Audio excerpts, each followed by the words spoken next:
교독해 주신 구절을 가지고 느헤미야의 기도, 느헤미야를 묵상합니다.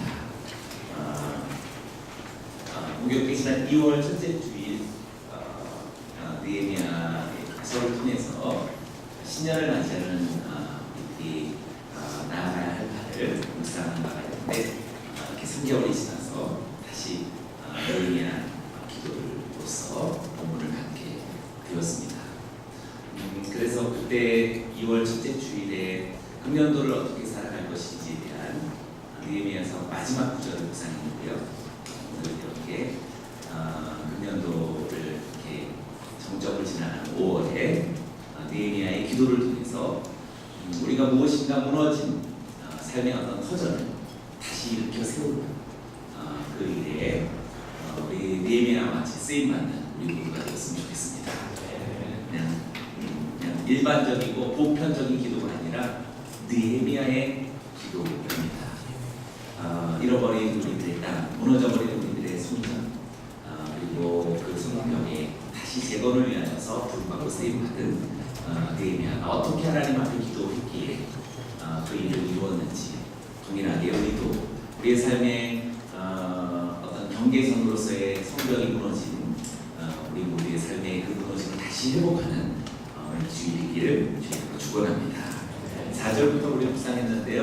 배경을 좀 알기 위해서 우리 1절을 다시 한번 보기를 원합니다. 같이 읽어봅니다. 시작. 하갈의 아들 느헤미야가 20년 스스로 내가 수산성에 있을 때 내는 아닥사스다 왕 20년 기슬루월이라고 말합니다. 기슬루월은 바벨론 원령인데요.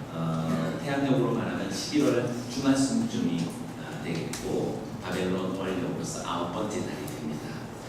시간으로서는 주전 약 445년 11월 중하순 그 즈음이라고 말할 수 있고 지금 공간은 느헤미야는 수산궁에 있었다라고 말하고 있습니다. 수산궁은 지금 현재 이란 남속 페르시아만에서 148km 북쪽 지역에 위치한 슈슈타르라고 하는 현재 지명을 가지고 있는 페르시아의 페르시아의 겨울 궁전입니다. 지금 이 공간은 유명한 곳인데요. 다니엘이 그곳에 있었고 에스더가 활동했던 곳이 있습니다. 또 느헤미야도 역시 이 겨울 궁전에서 아주 유력한 페르시아의 유력자로서 자신의 어떤 한 삶의 한 자리를 우리에게 보여주고 있습니다. 지금 아닥사스다 왕 제20년이라고 하는 것이라는 딱 와닿지 않으니까요. 한번 이렇게 정리해봤는데 포로 귀환이 바벨론 포로 귀환이 3차례에 걸쳐서 이루어지죠. 첫 번째는 수룹바벨에 의해서 주전 537년에 이루어집니다. 주 내용은 성전을 재건하는 것이었고 이 성전을 가리켜 수룹바벨 성전이라고 그렇게 일컫게 됐죠. 그 후도 주전 458년 2차 교환이 에스라가 주도해서 이루어집니다. 주된 내용은 신앙개혁입니다. 좀 소프트웨어라고 말할 수 있죠. 진정한 신앙개혁을 에스라가 이루어가게 됩니다. 그리고 마지막 주전 444년, 오늘 여기는 445년인데 444년에 느헤미야가 주도되어져서 성벽을 재건하는 일을 수행하게 됩니다. 내용을 좀 초점을 맞춰보면요. 처음에는 성전, 제일 중요하겠죠. 성전을 재건하고 그리고 두 번째는 우리가 살아가는 어떤 법적, 율법적 말씀의 부흥과 또 말씀에 따르는 윤리적 삶의 재건을 에스라가 주도해 나갑니다. 그리고 마지막 느헤미야가 성벽을 재건합니다. 성벽은 이스라엘 가신 분들 알겠지만 성벽 순례도 있더라고요. 성문을 중심으로 해서 성벽만 이렇게 돌아다니고 꽤 비싼데 30불 정도 내는 것 같은데 안 와봤습니다. 성벽만 이렇게 쭉 도는 그런 순례도 있는 것 같습니다. 그렇다면 우리들에게 성벽은 무엇을 의미하는 것인지 돌아볼 필요가 있는 것이지요. 성전은 모든 것의 영적인 의미의 총집결체라고 말할 수 있다면 성벽은 무엇인가 잘 생각해 본다면 아마도 가장 주요한 것은 어떤 적군 외적으로부터의 방비라고 이렇게 말할 수 있겠죠. 그 그것을 다시 재건하는 것이다 라고 말할 수 있겠습니다. 이 3절의 말씀을 보면 바로 그 상황에 대한 느헤미야의 반응을 우리들에게 보여주고 있습니다. 제가 읽겠습니다. 내 형제 가운데 하나니가 몇몇 사람들과 함께 유다에서 왔습니다. 그래서 나는 포로로 잡혀오지 않고 그곳에 남아있는 유다 사람들의 안부와 예루살렘의 형편을 물었습니다. 그들이 내게 말했습니다. 포로로 잡혀오지 않고 그 지방에 남아있는 사람들은 지금 큰 고난과 수모를 당하고 있습니다. 예루살렘 성벽은 무너졌고 그 성문들은 다 불에 탔습니다. 그리고 지금 예루살렘의 현황을 이렇게 전달받게 됩니다. 그들은 큰 고난과 수모를 당하고 있다고 현지 팔레스타인에 있는 예루살렘의 범인들에 대한 상황을 이렇게 보고받게 되는 것이지요. 또한 중요한 것은 예루살렘 성벽이 무너졌고 성문은 다 불에 타버렸다고 이야기를 들었습니다. 아마도 예루살렘 재건을 지속적으로 방해해오던 그런 반대자들이 있었지요. 그래서 그들이 성벽과 성문을 무참히 파괴했음을 우리에게 예고하고 보여줄 것이라고 말할 수 있습니다.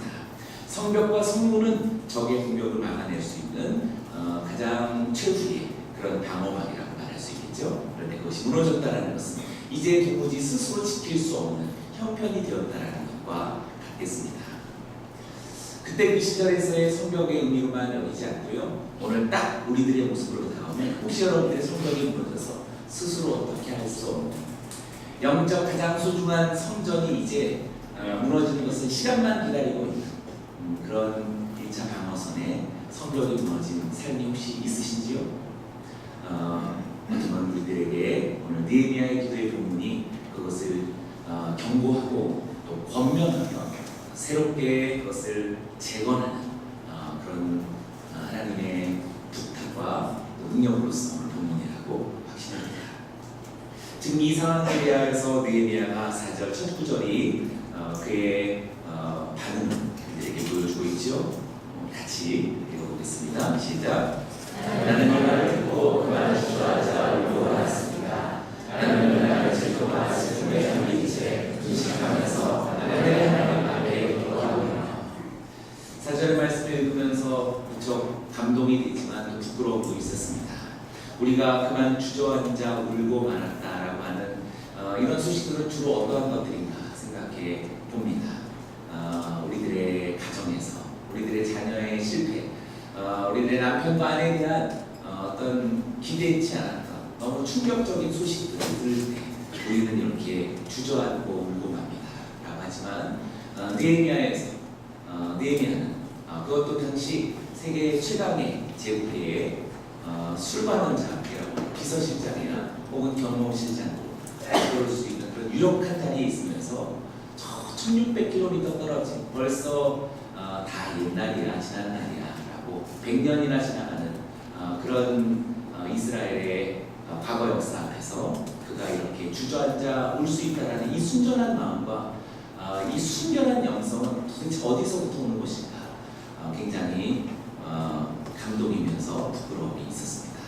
오늘 저에게도 이렇게 무엇인가 영적인 하나 되어지는 소중한 가치에 대한 아주 순결하고 또 고결한 그 마음의 살아있음이 저에게 있으면 좋겠다는 마음을 갖습니다. 그는 그냥 막연히 주저앉아 울고만 있는 감상주의자가 아니었습니다. 몇 날 며칠 동안 슬픔에 잠겨 있었지만 그런 감상주의자로서의 슬픔이 아니라 금식하면서 하늘의 하나님 앞에 기도했다라고 이야기하고 있습니다. 사랑하는 여러분, 저와 여러분들의 마음의 감정과 그리고 감정을 동반한 기도를 혼돈하지 않기를 원합니다. 우리의 마음에 일어난 수많은 감정의 소용돌이와 하나님 앞에 단전한 목마름, 거룩한 목마름으로 하나님을 찾는 영적 행동과 우리가 구별할 수 있게 되기를 원합니다. 그래서 오늘 이 4절 말씀에 금식하면서 기도하다라고 하는 단어가 붙어있는 것이 좀 특별합니다. 저와 여러분들에게 지속적인 금식과 기도가 느헤미야의 그 순결한 마음과 순수한 영성을 유지할 수 있었던 어떤 비결은 아니었는가 생각해보게 됩니다. 그래서 이번 마리아 행전도 기도를 다시 한번 강조하고 요청하는 것처럼 여기는 저와 여러분들의 조금씩 화석화되어져 가는 우리의 영적 감정과 또 영적 감수성을 다시 불러일으켜서 나 자신의 어떤 육체나 내 가정의 일들에게만 굉장히 민감한 그런 이기성을 벗어버리고 정말 하나님 나라와 하나님 백성과 저 먼 땅과 어쩌면 저 멀리 떨어진 시공간으로부터 이제 많이 동떨어진 세계에 대해서 정말 자기 자신과 일치할 수 있는 지금 이 느헤미야의 영성이 여기는 저와 여러분들의 신앙적인 삶이 되어지기를 주의 이름으로 축원합니다. 5절의 말씀을 보십시오. 같이 읽어봅니다. 시작. 말했습니다. 하늘의 하나님 여호와 크고 두려운 하나님이여 하나님이 인사하고 그 계명을 지키는 사람들과 맺은 사람의 언약을 지키시는 하나님이여. 그 하나님을 부르는 기도의 요청이 나타나는데요. 이 5절부터 이제 오늘 우리가 봉독한 11절까지 다 느헤미야의 기도가 됩니다. 그런데 이 5절은요 하나님을 찾고 부르는 그 하나님의 칭호가 4가지나 벌써 이렇게 언급되어지고 있지요. 그리고 6절과 7절에서는 죄에 대한 고백이 따라지고 또 8절부터 9절까지는 주의 백성을 기억해 달라는 간구가 등장하게 됩니다. 그리고 마지막 11절에서는 환난을 만난 예루살렘에 거하는 동족들을 위해 자기 자신이 떠나고자 하는 또 자신의 형통을 간구하는 기도가 펼쳐집니다. 무엇보다도 이 5절에서 그는 하늘의 하나님 여호와여라고 부르고 있고 또 크고 두려운 하나님이여라고 부르고 있고 또 하나님을 사랑하고 그 계명을 지키는 자들과 맺은 사랑의 언약을 지키시는 하나님이여라고 이렇게 부르고 있습니다. 느헤미야의 기도의 특징은 하나님께 대한 인식으로부터 결정된다고 말할 수 있겠습니다. 느헤미야는 하나님께 대하여 전적으로 하늘에 계신 하나님으로서 초월적인 하나님을 인식하고 있죠. 또 크고 두려운 하나님이요 얼마나 분명한 심판자로서의 하나님이신지도 느헤미야는 인식하고 있습니다. 그러나 무엇보다도 마지막 좀 길죠.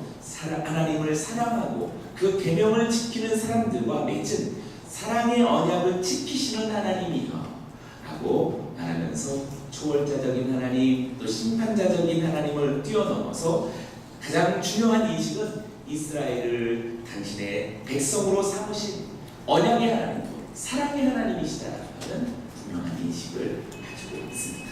여러분들도 그러시죠? 우리 모두도 진실로 우리들의 시간 저 너머에 계시는 그런 하늘에 계신 하나님, 또 반드시 악과 어둠에 대한 응징과 심판과 멸망이 있으리라는 크고 두려우신 하나님, 그리고 우리와 사랑을 맺으신 언약의 하나님께서 반드시 그 언약을 지켜내시리라는 사랑의 하나님. 할렐루야. 우리 모두에게도 이런 간절한 하나님에 대한 이해와 인식이 있어야만 우리들의 기도가 더 깊어갈 줄로 믿습니다. 6절의 말씀을 제가 읽어봅니다. 주의 종들인 이스라엘 백성들을 위해 주의 종이 밤낮으로 주 앞에 기도하니 주께서는 귀를 기울이고 눈을 떠서 이 기도를 들으소서. 저와 제 조상의 집을 비롯해 우리 이스라엘 족속이 주님을 거역했던 죄를 고백합니다. 느헤미야는 자신이 기도하는 대상인 이스라엘 백성을 주의 종이라고 표현하고 있습니다. 이스라엘 백성들을 가리켜서 주의 종이라고 표현하고 있습니다. 언어적으로는요 주의 종이 아니고 정확하게 말하면 당신의 종이라고 그렇게 말하고 있습니다. 이스라엘은 하나님 당신의 종입니다 라고 읽고 있는 것입니다. 그래서 두 가지 마음을 얻게 되지요.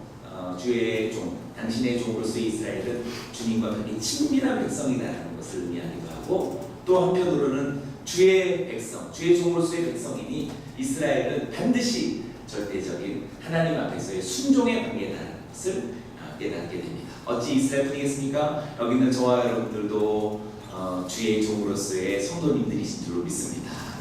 하나님의 종으로서의 저와 여러분들인 줄로 믿습니다.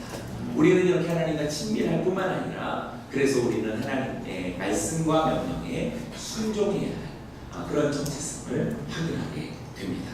그런 이스라엘 백성을 위해서 느헤미야는 자신과 자신의 조상의 집과 우리 이스라엘 족속이 주님을 거역했습니다 라고 그 죄를 회개하고 있습니다.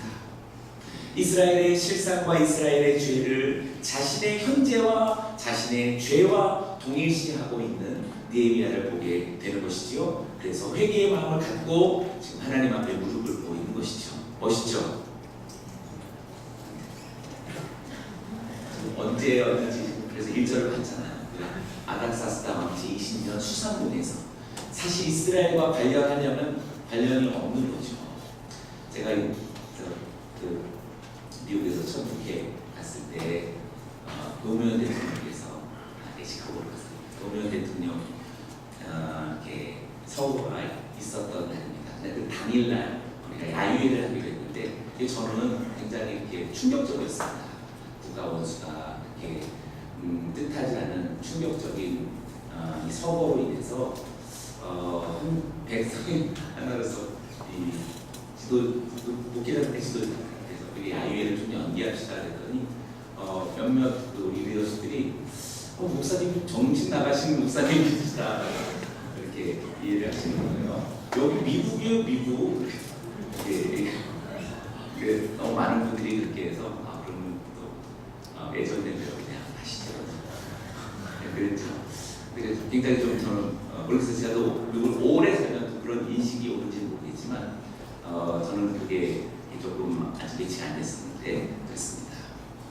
근데 여기서 느헤미야는 정말 이스라엘 멸망한 지 벌써 수많은 시간이 흘렀고 앞서 얘기한 것처럼 벌써 1600km나 떨어져 있는 벌써 남이라고 생각해도 크게 다르지 않을 그런 시간과 공간을 살아가고 있는 이 느헤미야가 지금 예루살렘의 상황을 듣고서 그것을 자신의 죄와 자신의 집안의 죄로서 연결시키고 있을 뿐만 아니라 하나님 앞에 우리가 거역했습니다 라고 이렇게 눈물을 흘리며 무릎을 꿇을 수 있는 이 순전함과 아름다움을 제가 하나님이어도 정말 참 괜찮은 느헤미야 이렇게 여기고 싶을 것 같아요. 우리들에게 이 마음이 있어야 이렇게 기도하는 줄로 믿습니다. 이 마음이 우리들 모두에게 주어지기를 주의 이름으로 축원합니다. 옆 사람들에게 축원합니다. 느헤미야의 마음이 오늘 주어질 것입니다. 느헤미야는 시간과 공간을 초월해서 과거 이스라엘의 조상들이 범한 죄를 현재 수상궁에 있는 자신의 죄와 동일시하고 있다는 이 비범한 마음이 그로 하여금 기도의 자리로 나아가게 하고 그로 하여금 하늘 하나님의 마음을 감동시켜서 바로 땅에 있는 이 무너져버린 불타버리는 예루살렘을 다시 재건하는 일에 쓰임받아졌다는 것이죠. 어찌 그때 느헤미야 뿐이겠습니까? 여기 있는 저와 여러분들이 오늘 우리가 해야 할 일도 그것 아닌가요? 지금 무너져가고 있는 이 성읍과 무너져가고 있는 이 나라와 그리고 점점 불타버리는 다음 세대의 신앙의 자리를 우리가 정말 하나님 죄송합니다 용서해 주십시오라고 하는 순전한 마음을 가진 그 기도자들을 통하여서 반드시 그 무너진 자리가 다시 일으켜지고 하나님의 거룩한 성읍이 되어질 줄로 믿습니다. 이스라엘에 대한 철저한 정체성 때문에 자기 개인의 안위를 떠나서 예루살렘으로 결국에 귀환하게 되고 온갖 역경을 극복하고 온전한 공동체를 이루어가는 바로 그 느헤미야입니다. 할렐루야. 어떻게 기도했는지 다시 더 구체적으로 7절을 봅니다. 제가 읽어보겠습니다. 우리가 주께 매우 악하게 굴었습니다. 주께서 주의 종 모세에게 주신 계명과 율례와 규례를 우리가 지키지 않았습니다. 이스라엘의 근본적인 죄악의 원인이 어디 있는지 지금 느헤미야는 분명히 한 가지를 조명하고 있는데 그것은 말씀으로부터의 떠남이다라고 그렇게 이해하고 있습니다. 이 말씀을 세 가지로 그렇게 열거하고 있죠. 계명과 율례와 규례를 우리가 지키지 않았습니다. 이 세 가지 모두가 하나님의 말씀이지만 특별히 계명과 율례와 규례라고 세 가지로 구분해서 말합니다. 개별적인 의미 세 가지를 너무 굳이 따질 필요 없듯이요. 그것은 율법이 갖는 여러 가지 측면에서 우리는 하나님의 말씀을 여러 가지 측면에서 거역했습니다. 라는 것과 같은 것이라고 할 수 있습니다. 우리의 불순종은 상중적입니다. 라고 말할 수 있습니다. 우리는 법적이다라고 하는 그 법적은요 상당히 보는 바와 입장에 따라서 달라지죠. 그래서 우리는 대체로 많이 법을 이용하기도 합니다. 그래서 법이 많이 무지하죠. 그래서 시간이 흘러가면서 법은 계속 발전해야 합니다. 입법 기간은 참 지금도 힘들겠습니다.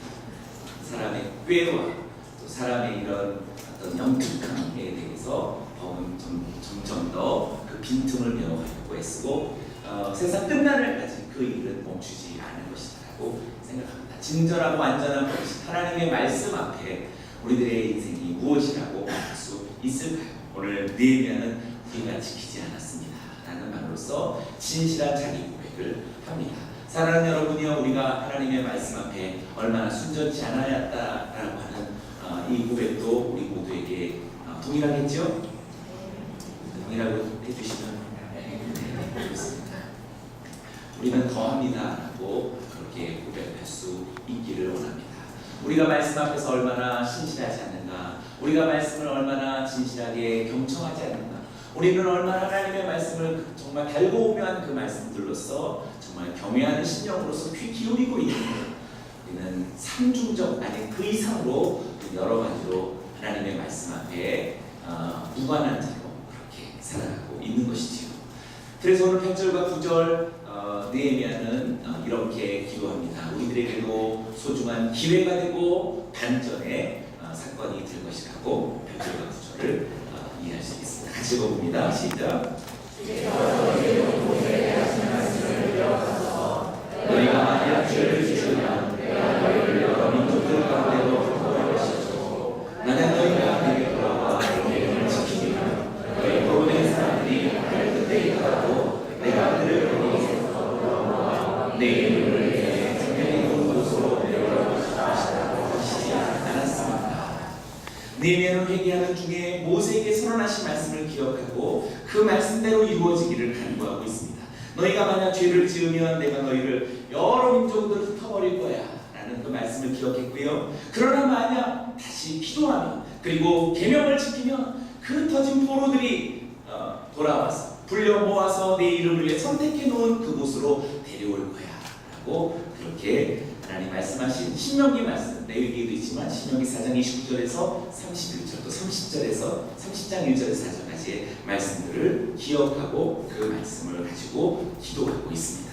이스라엘이 범죄하여 하나님의 징계를 받아 이방 땅으로 끌려가는 상황을 보았던 것이고요. 그러나 또 회복의 기회도 있는 것이죠. 그러나 그렇게 되었을지라도 절망하거나 포기하지 말고 다시 기도해서 회개한다면, 말씀을 다시 돌이킨다면 너희들을, 흩어진 너희들을 다시 선택해 놓은 그곳으로 데려올 것이다 라고 하는 약속을 지금 느헤미야가 굳건히 알고 그것을 붙들고 기도하는 것이지요. 느헤미야의 기도는 하나님의 약속을 얼마나 심오하게 이해하고 있는지 그리고 믿고 있는지를 보여주는 그런 내용이 됩니다. 그냥 느헤미야는 무작정 하나님 용서해 주십시오, 하나님 어떻게 해 주십시오 이렇게 하지 않죠. 말씀에 근거한, 말씀을 따르는, 말씀을 주장하는 기도였다라고 말할 수 있겠습니다. 우리가 기도할 때 하나님의 말씀 안에 내포되어진 하나님의 목적과 마음과 뜻을 분명하게 알고 기도하는 사람은 그 기도의 힘과 권세와 길이가 결코 같을 수가 없을 것입니다. 그러니 기도하는 자가 말씀과 분리될 수 없고요. 하나님의 말씀을 사랑하는 자가 기도하지 않는다라고 하는 모순도 있지 않습니다. 사랑하는 귀한 동역자들이여, 오늘로부터 우리가 느헤미야의 기도를 결심한다면 무엇보다도 말씀의 종들이 되어야 할 줄로 믿습니다. 하나님의 강력한 말씀의 종들이 되어지고 또 오늘 이렇게 순전한 눈물의 기도, 느헤미야의 기도가 펼쳐지는 사랑하는 남양종들이 의 동역자들이 되시기를 주의 이름으로 축원합니다. 10절의 말씀을 같이 읽어보겠습니다. 시작. 그들은 주께서 주의 큰 능력과 주의 강한 손으로 구속하실 주의 종이요 주의 백성들입니다. 다시 한번 이스라엘을 이렇게 명명하고 있지요. 그들은 주께서 주의 큰 능력과 주의 강한 손으로 구속하신 주의 종이며 주의 백성들입니다. 주가 지금 몇 번이나 계속 등장하고 있는지 모르겠습니다. 큰 능력과 강한 손, 사람의 힘으로나 사람의 능력으로 이루어질 수 있는 그런 이스라엘이 아닙니다 라고 말합니다. 사람의 힘으로나 사람의 능력으로 이루어질 수 있는, 무엇을 꿈꾸고 소망하는 그런 공동체로서의 남양종들 교회가 아닌 줄로 믿습니다. 아멘. 오직 하나님의 강한 손은 보통 하나님의 영을 가리킵니다. 하나님의 능력, 하나님의 영, 하나님의 성령을 가리킬 때 하나님의 강한 손이라고 말합니다. 강한 손은 하나님이 영이 이끌어 가시는 그 능력을 의미합니다. 사랑하는 여러분, 여기 있는 저와 여러분들이 오늘 여기 느헤미야가 말하는 이스라엘로서 저와 여러분들은 정말 주님의 종이며 주의 백성이요 주의 강한 손으로 인도함을 받은 주의 백성들인 줄로 믿습니다.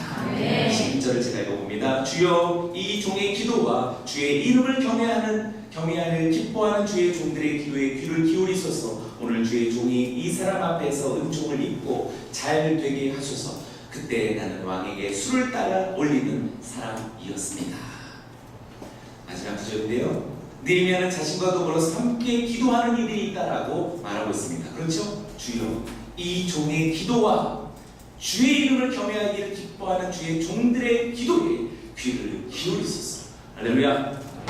엘리야에게도 엘리야 혼자 있었던 줄 알았는데 바알에게 무릎을 꿇지 않은 의인 7,000명이 있었다는 사실을 말씀하셨지요. 여기 우리 모두가 주의 종들의 기도로서 하나님 앞에 기도자로 나아가기를 결단하는 우리 모두 되기를 주님으로 축원합니다. 그리고 특별히 지금 느헤미야가 기도하는 것은요, 이 사람 앞에서 은총을 입게 하소서라고 좀 미지의 이 사람이 등장하죠. 누구겠어요? 네, 왕 아닥사스다 1세가 되겠죠. 아까 얘기했던 그 아닥사스다 왕이 됩니다. 자신이 이 아닥사스다 왕 앞에서 은혜를 입지 않으면 아무 일도 이루어지지 않는다는 것을 알고 있기 때문에 지금 이 아닥사스다 왕, 페르시아 왕에게 은혜를 입게 하소서라고 기도하고 있는 것이죠. 예루살렘의 어려움을 해결할 수 있는 사람이 누구겠어요? 아닥사스다 왕 한마디라면 얼마든지 예루살렘은 다시 회복될 수 있는 힘과 방법을 갖는 것인데 잘 되게 해주십시오라고 기도하고 있는 거죠. 멋있지 않나요? 여러분들 아닥사스다 왕과 같은 여러분들의 권세자 권위자들이 여러분의 삶의 자리 가운데 있을지 모르겠습니다. 오늘 이 말씀과 같이 여러분들이 은혜를 입어서 하나님 하시는 일에 다 쓰임받게 되기를 축원합니다. 이 기도를 또 너무 이용해서 주여, 이 사람에게 은총을 입고 잘 되게 하사 이번에 연봉이 오르게 하소서. 이번에 승진이 되게 하소서. 그분 앞에 은혜를 입어서 내가 잘 보여져서 이번에 유력한 자리에 오르게 하소서. 그러니까는 우리는 하나님을 감동할 수 있는 사람들이 아니구나. 그런 기도가 아니잖아요. 지금 부끄럽기도 하고 다시 도전을 얻기도 합니다. 여러분들의 관심사 오늘 여기서 유사한지 아니면 약간 비슷한지, 은혜를 입는 것은 비슷한데 은혜를 입는 목적이 달라요. 재밌게 얘기하는 겁니다. 특별히 맨 마지막 표현에서 나는 왕에게 술을 따라 올리는 사람이었습니다 라는 표현이 무척 우리들에게 각인되어집니다. 나는 왕에게 술을 따라 올리는 사람이었습니다.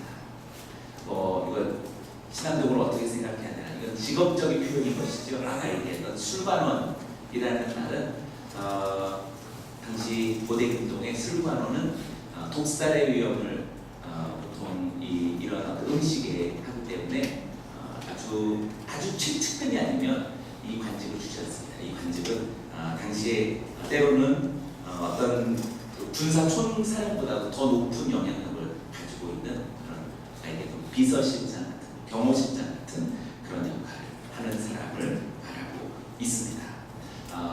여기서 나는 왕에게 술을 따라 올리는 사람이었습니다라고 하는 이 표현을 쓴 것은 여기는 저와 여러분들이 우리의 삶의 자리 속에서 이러저러한 여러 가지 사회적인 구성원으로서 살아가리라고 생각합니다. 이러저러한 여러 가지 사회적인 조직으로서 구성원으로서 살아갈 것입니다. 그것이 신앙하고 분리되지 않는다는 것을 말하고 있습니다. 그것이 하나님의 나라와 절대 상관없고 무관한 일이 아니라고 말하고 있습니다. 신앙과 삶은 분리되지 않습니다. 신학과 그리고 하나님 말씀도 분리되지 않습니다. 교회와 직장도 분리되지 않습니다. 분리된다는 것은 분열적이라고 말할 수 있고요. 벌써 우리 신앙에 병든 것이라고 말할 수 있겠습니다.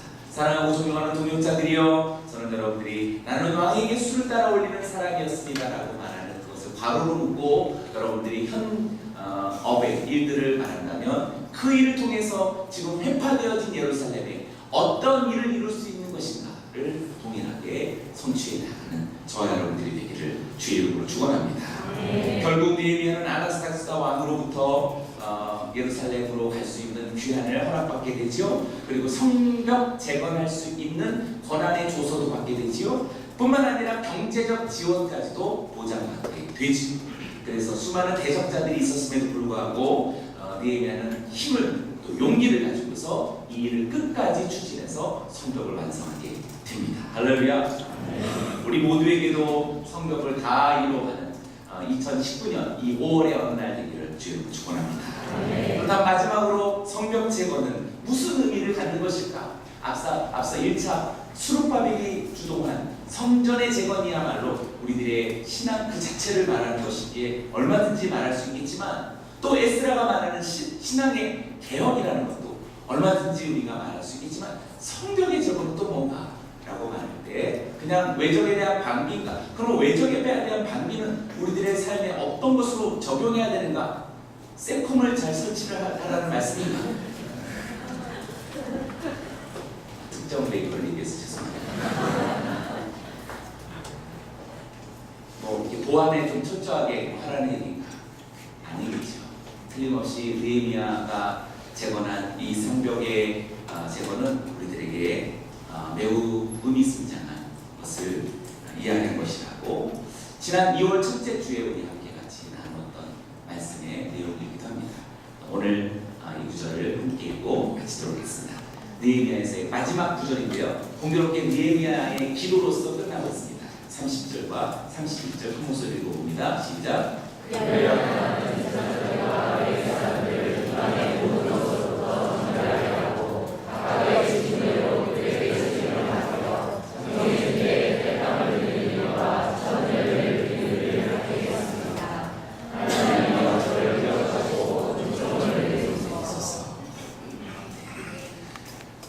느헤미야서의 마지막 표현인데, 하나님이여 저를 기억하시고 은총을 내리소서라고 느헤미야서 역시 느헤미야의 기도로 끝나고 있습니다. 특별히 31절에서 느헤미야가 간구하고 있는 내용의 끝 31절이 특별합니다. 31절을 제가 다시 읽어보면요, 정해진 때에 땔감을 드리는 일과 첫 열매 드리는 일을 하게 했습니다. 하나님이여 저를 기억하시고 은총을 내리소서라고 말하고 있습니다. 세 가지를 지금 하게 했다라고 말하는데요. 정해진 때, 땔감을 드리는 일, 그리고 첫 열매 드리는 일을 하게 했다라고 말하고 있습니다. 그렇게 아주 유력한 성벽 재건이라고 하는 프로젝트에 비한다면 이 세 가지가 조금 너무 미천해 보이고 너무 미약해 보인다는 생각을 갖습니다.